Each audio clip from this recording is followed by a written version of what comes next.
자, 오늘 본문의 말씀을 혹시 기억하시는 분도 계실지 모르겠습니다. 지난 송구영신 예배 때 맨 마지막 봉독한 본문입니다. 기억이 나시나요? 그 중에서도 오늘 32절 말씀을 한 해를 시작하는 말씀으로 삼고자 합니다. 오늘 제목인데요. 오늘 주보에 보면 한번 같이 읽어볼까요? 주의 말씀의 길로 달려가리이다. 다시 한번 하겠습니다. 주의 말씀의 길로 달려가리이다. 예. 자, 올 한 해 주의 말씀의 길로 달려가는 한 해가 되시기를 주님의 이름으로 축복합니다. 예, 여기서는 크게 아멘 하셔도 됩니다.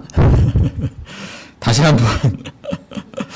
예, 올 한 해 주의 말씀의 길로 달려가는 한 해가 되시기를 주님의 이름으로 축복합니다. 아멘. 예.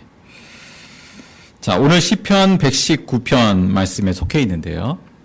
이 119편이 굉장히 길죠? 전체적으로 그 하나님의 말씀을 칭송하는 내용으로 가득 차 있습니다. 총 176절. 성경에서 제일 긴 장이죠. 그리고 특징적인 것은 22단락으로 되어 있는데요. 그 히브리어의 알파벳 순서로 배열되어 있습니다. 그러니까 8절씩 구성되어 있죠. 그러니까 뭐 영어로 말하면 A, B, C, D 뭐 이런 식으로 첫 8구절은 A로 시작하고 그 다음에 8구절은 다 매 절마다 B로 시작하고 이런 식으로 되어 있습니다. 오늘 말씀은 네 번째 단락이거든요. 그러니까 히브리 알파벳 네 번째인 달렛, 우리 한글의 기역자 닮은 글씨체인데요. 달렛으로 시작을 합니다.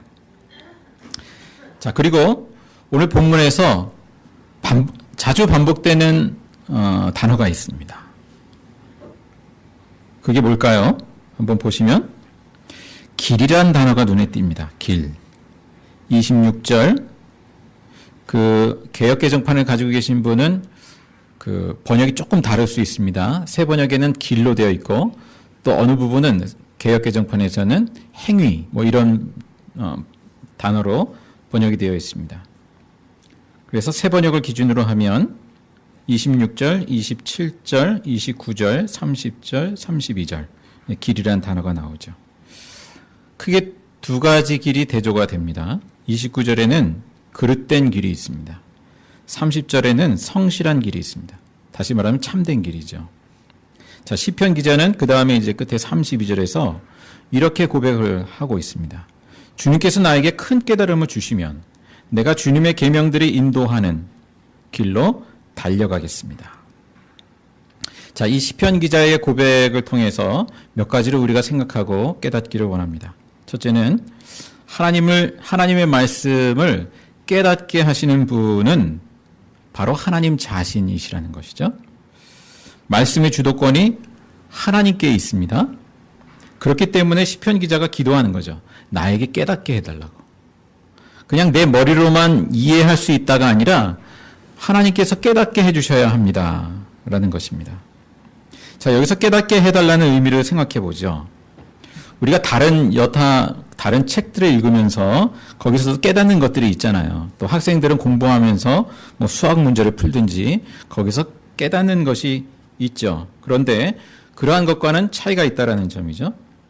하나님이 주신 보편적인 지성을 이용해서 우리가 여러 책들을 보면서 깨닫습니다. 그런데 성경은 여느 책과 다른 점이 있습니다. 우리 한 구절의 성경 말씀을 더 찾아 읽어보겠습니다. 디모데후서 3장 15절에서 17절의 말씀입니다. 예. 뭐 새 번역이 아니시더라도 그냥 함께 읽겠습니다. 15절부터 17절까지. 그대는 어려서부터 성경을 알고 있습니다. 성경은 그리스도 예수를 믿는 믿음으로 말미암아 그대에게 구원에 이르는 지혜를 줄 수 있습니다. 모든 성경은 하나님의 영감으로 된 것으로서 교훈과 책망과 바르게 함과 의로 교육하기에 유익합니다. 성경은 하나님의 사람을 유능하게 하고 그에게 온갖 선한 일을 할 수 있게 하는 것입니다. 예. 자, 여기서 보면요. 예수를 믿는 믿음을 이야기합니다. 구원을 말합니다. 또 하나님의 영감으로 되었다라고 말씀하고 있습니다. 자, 이러한 영역들을 생각해 보십시오. 그러니까 우리가 여타 책을 읽으면서 깨닫는, 그러니까 하나님이 주신 보편적인 지성을 통해서 알 수 있는, 우리 신학의 용어로 하면 일반 계시라고 표현하죠. 일반 계시. 누구나 뭐 믿음과 상관없이 깨달을 수 있는 일반 계시의 차원을 넘어서는 차원을 말씀해주고 있습니다. 그래서 성경은 특히 복음을 일컬어서 비밀이라고 표현하거든요. 복음의 비밀. 예수님에게서 그 비밀이 드러났다라고 말씀합니다. 그런데 우리가 비밀이 드러났다라고 하지만 우리가 그 비밀을 알아가지만 그것은 완성된 것이 아니죠. 우리는 예수 그리스도의 비밀, 또 예수님의 그 십자가의 그 복음의 비밀을 계속해서 알아가는 과정 속에 있습니다. 어느 누구도 예수 그리스도의 그 복음의 비밀을 나는 다 알았다, 이렇게 표현할 수 있는 사람은 단 한 사람도 없습니다. 평생 알아가야 하는 과제인 것이죠. 자, 그러므로 우리가 성경을 읽으면서 어떤 윤리적인 실천 덕목을 넘어서는 정말 그 하나님 나라의 비밀, 복음의 비밀을 깨닫고자 한다면 하나님께 기도하는 것이 필요한 것이죠. 하나님, 내게 깨닫게 해 주시옵소서. 그러한 하나님께서 깨닫게 해 주시는 것이 아니면 우리는 자칫 우리가 설교를 듣든지 성경을 읽든지 그것이요, 마치 그런 것과 비슷해지길 우려가 있습니다. 세바시 아시죠? 세상을 바꾸는 15분. 그 강연 보신 적이 있으시죠? 굉장히 유익합니다. 그런데 설교와 성경을 읽는 것이 세바시 듣는 거랑 비슷해집니다.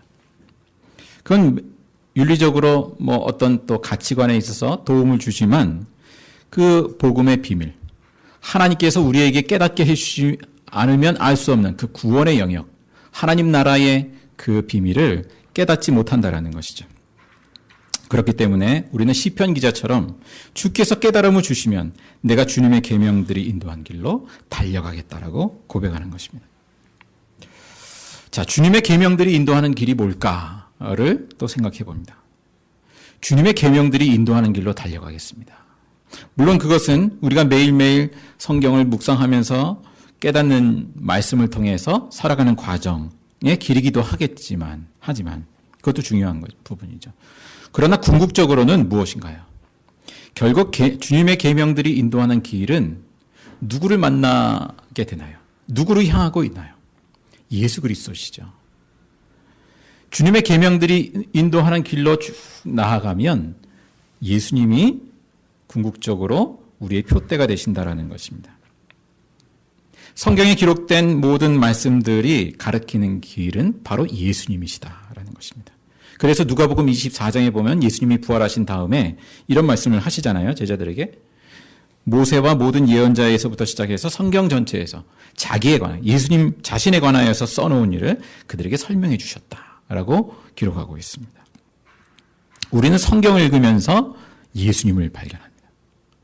예수님을 놓쳐버리면 성경을 읽는 것, 설교를 듣는 것, 그냥 윤리적인 교훈을 얻고 내 마음의 평안을 얻고 뭔가 치유를 받고 뭐 이런 차원으로 전락해버리고 말아요. 그 자체가 소중한 것입니다만 예수 그리스도를 잃어버리면 굳이 그것은 교회가 아니더라도 성경이 아니더라도 다른 데서 다 얻을 수 있는 것들이에요. 우리 신용구 지사님 정신과에 찾아가도 되고 뭐 상담을 받아도 되고 또 뭐 하여튼 책을 통해서 우리가 또 배울 수도 있고 깨달을 수도 있고 다 그런 영역들이죠. 우리가 말씀을 통해서 예수님을 놓쳐버리면 정말 중요한 것을 놓쳐버리게 되고 마는 것입니다. 자, 그리고 이어서 오늘 시편 기자가 주님께서 깨닫게 해주시면 내가 주님의 그 계명의 길로 달려가겠습니다. 이 고백에서 우리는 믿음이 무엇인지를 생각해 보게 합니다. 깨닫게 해줍니다. 믿음이란 뭘까요? 믿음은 저는 하나님이 계신 걸 믿어요. 그게 믿음일까요? 저 예수님을 믿어요. 어떤 게 믿음일까요? 성경에서 믿음은 관계를 말하고 있습니다. 하나님과의 관계. 그리고 과정을 말하고 있습니다. 예수님을 따라가는 과정. 그게 믿음이죠. 저 예수님 알아요. 하나님 알아요. 믿어요. 근데 따라가는 과정이 없어요. 관계가 없어요. 그러면 성경에서 말하는 믿음은 아니다라는 것이죠. 요한복음 3장 16절 아까 사제의 확신으로 읽었습니다. 거기 보시면 그런 대목이 있죠. 그를 믿는 자마다, 믿는 사람마다. 여기 믿음에 대해서 말하고 있는데 여기서 믿음은 그를 믿는 사람마다, 그러니 다시 말하면 그 안에, 예수님 안에서 계속 살아가는 것으로서의 믿음을 뜻하고 있는 것이죠. 자, 이런 믿음을 잘 나타내주는 말씀이 그 요한복음 15장에 보면 포도나무의 비유가 나오죠. 거기 포도나무와 가지의 비유. 가지는 붙었다 떨어졌다 하면서 살아갈 수가 없지요. 포도나무에 계속해서 붙어 있으면서 그 영양분을 빨아들임으로써만 그 가지의 역할을 하게 됩니다. 마치 그런 것처럼 예수님께서 내 안에 거하라. 그렇게 거기서 말씀하시는데 내 안에 머물러 있어라. 그것이 바로 포도나무에 가지가 붙어 있어서 붙어 있을 뿐만 아니라 계속해서 영양분을 빨아들이는, 공급받는 그 과정이 없다면 그러면 그 믿음이란 것은 무엇인가? 우리가 질문해 볼 필요가 있겠습니다. 자, 영어로 믿는다는 표현을 몇 가지로 할 수 있겠습니다만 대표적으로 believe라는 단어를. 근데 보면 이제 believe him 이렇게 해도 뭐 말이 안 되는 건 되지만 거기에 뭐가 붙어 있습니까? 죄송합니다. 영어를 쓰게 돼서 죄송합니다. 예. in이라는 그런 단어가 붙습니다. 그 안에, 직역을 하면 그 안에 믿는다 이런 식이 되잖아요. 자, 성경에서 말하는 그 믿음을 오히려 더 잘 표현해 줍니다. 예수님을 믿는다라는 것은 예수님 안에 거하는 것이구나 라는 것이죠. 예수님 안에 거하지 않으면서 대상화해서 그냥 저 믿어요. 그것은 성경에서 말하는 믿음은 아니구나 라는 것입니다. 자, 우리가 그러면 어떻게 예수님 안에 거하는 믿음일 수 있을까? 자, 우리가 지금 예배의 자리에 있습니다. 또 교회 봉사를 합니다. 성경 말씀을 읽습니다. 그러면 예수님 안에 거하는 것일까? 그럴까요?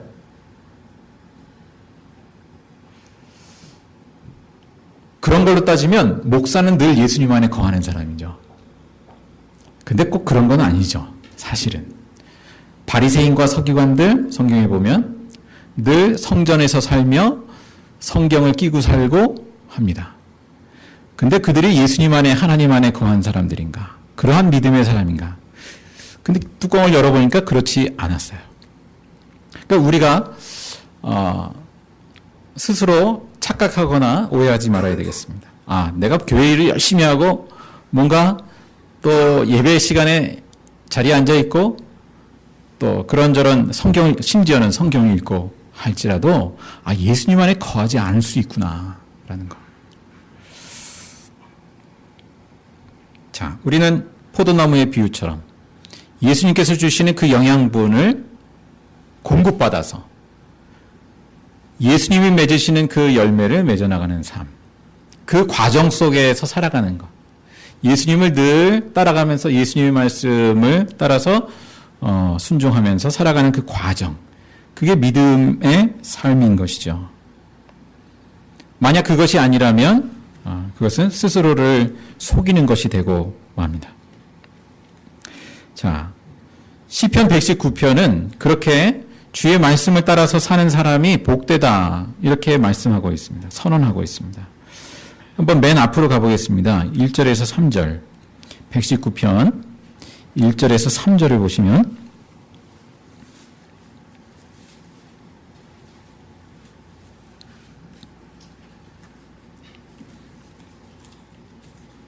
자, 1절에서 3절을 작은 소리로, 세번역 가지고 계신 분은 큰 소리로 읽으시면 되겠습니다.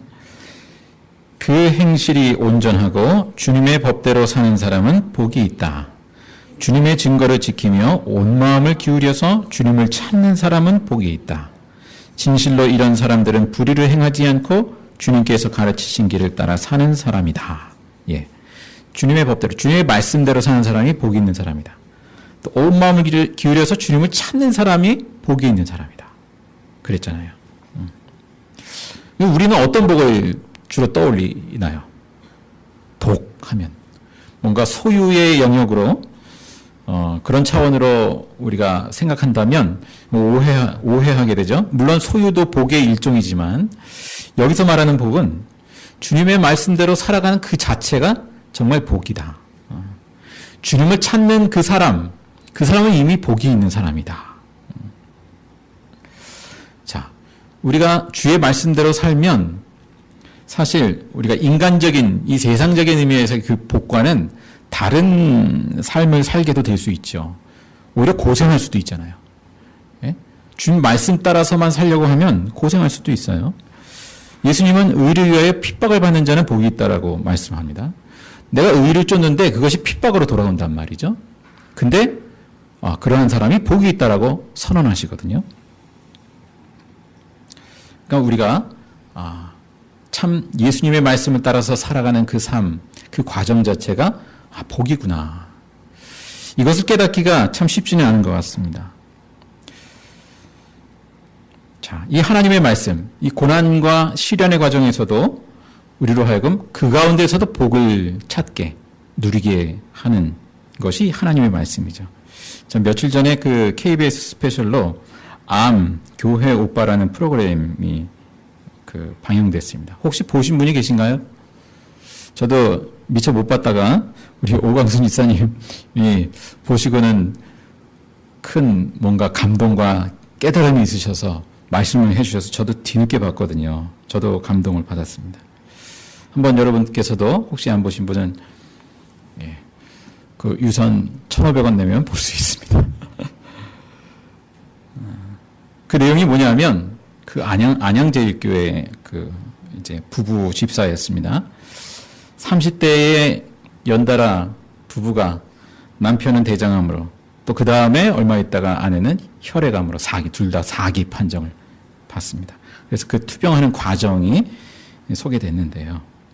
자, 흔히 어떻습니까? 그러한 심각한 병이 걸리게 되면 그런 생각이 들죠. 뭐 신앙인이라면 하나님 어떻게 이럴 수 있습니까? 내게 왜 이런 일이 생겼습니까? 한탄하고 원망하게 되잖아요. 근데 이 부부는 물론 그런 마음도 들었겠죠. 그러나 그런 마음보다도 성경 말씀을 읽으면서 묵상하면서 또 그것을 서로 나누면서 이 투병 생활을 합니다. 마치 성경에 나오는 그 욥의 이야기처럼 원망하기보다 오히려 그 병을 통해서 잃어버린 게 있죠. 건강은 잃어버렸어요. 근데 오히려 그에 못지않게 하나님이 주신 은혜를 헤아리는 모습이 감동적이었습니다. 자, 아프니까 오히려 깨어 있을 수 있다. 이런 고백을 합니다. 쉽지 않은 고백이죠. 그 부분은 죽음의 고비에서 몸이 건강한 사람이라면 좀처럼 깨닫지 못하는 그 깨달음을 얻고 있었습니다. 자, 그들에게 있어서 그 육체의 질병이라고 하는 것, 정말 생사를 넘어 오가는 그러한 상황에 그 고난이라고 하는 것이 축복의 반대말이 아니었어요. 오히려 그 가운데에서 하나님이 주시는 은혜와 복을 발견하고 그걸 붙들고 누립니다. 저는 그 부부의 이야기를 보면서 이 119편 뒤편에 가면 이런 말씀이 한 대목 나옵니다. 이 말씀을 제가 읽어드리면 제가 그냥 읽겠습니다. 주님의 법을 내 기쁨으로 삼지 아니하였더라면 나는 고난을 이기지 못하고 망하고 말았을 것입니다. 예. 주님의 말씀을 내 기쁨으로 삼지 않았더라면 나는 내게 닥친 이 고난을 이기지 못하고 망하고 말았을 것입니다. 그러니까 그 주의 말씀을 묵상하면서 고난 중에도 오히려 하나님의 은혜를 붙들고 누리는 사람. 자, 고난과 시련이 있을 때 오히려 내게 주신 그 하나님의 말씀이 우리의 영을 살아있게 하죠.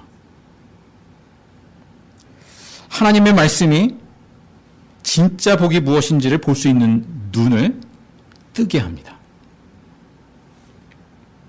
사람들은 대체로 이제 눈에 보이고 뭔가 손에 잡히는 것, 사람들이 다 인정해 줄 만한 것들, 그런 것들을 이제 복으로 누리고자 하죠.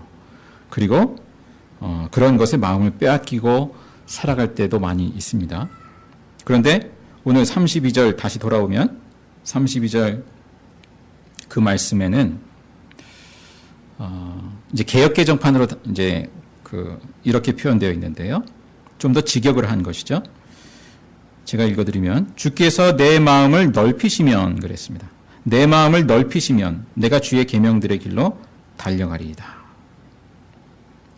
자, 하나님의 말씀을 깨닫는데 장애가 되는 것이 뭘까요? 그것이 사실은 우리 안에 있거든요. 현재 내 마음과 생각의 지경이 넓지 못합니다. 하나님, 내 마음을 넓혀주세요.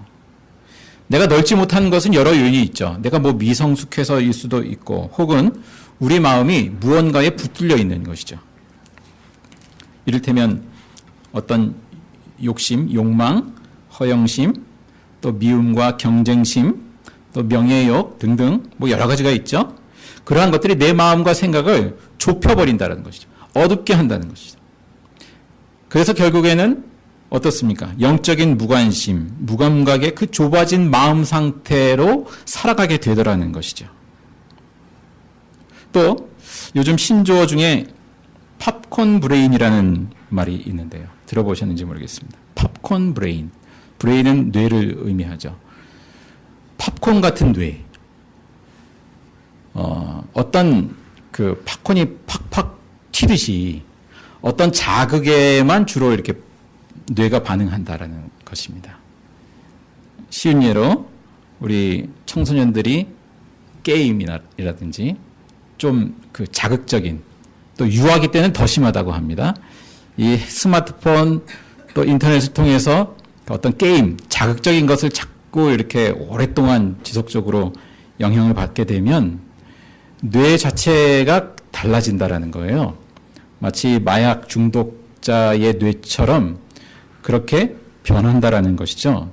그리고 자극적인 것 위주로만 반응하게 되고, 그러다 보니까 오래 이렇게 뭔가 생각하고 고민하고 공부하고 뭐 이러한 것들이 힘들어진다라는 것이죠. 집중력이 떨어지고. 성경 말씀 묵상하는 것도 마찬가지일 것입니다. 우리는 뭐 하다못해 핸드폰, 페이스북이며 아주 금방금방 넘어가면서 보는 것들이 참 많죠. 그런 것들에는 익숙해지는데 상대적으로 오랜 시간을 두고 묵상하고 또 그 뜻을 생각하고 하는 데는 약해진다라는 것입니다.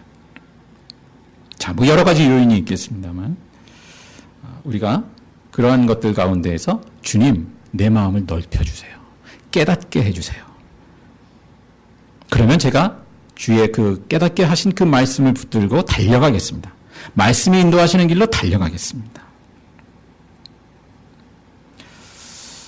자, 좀 전에 소개한 그 부부는 비록 육체는 참 약했지만 그래도 뭐 그 방영되는 동안에는 참 잘 치료를 받아서 또 은혜 가운데 그 이제 완치가 되는 그런 과정을 보여주긴 했는데 뭐 그렇든지 그렇지 않든지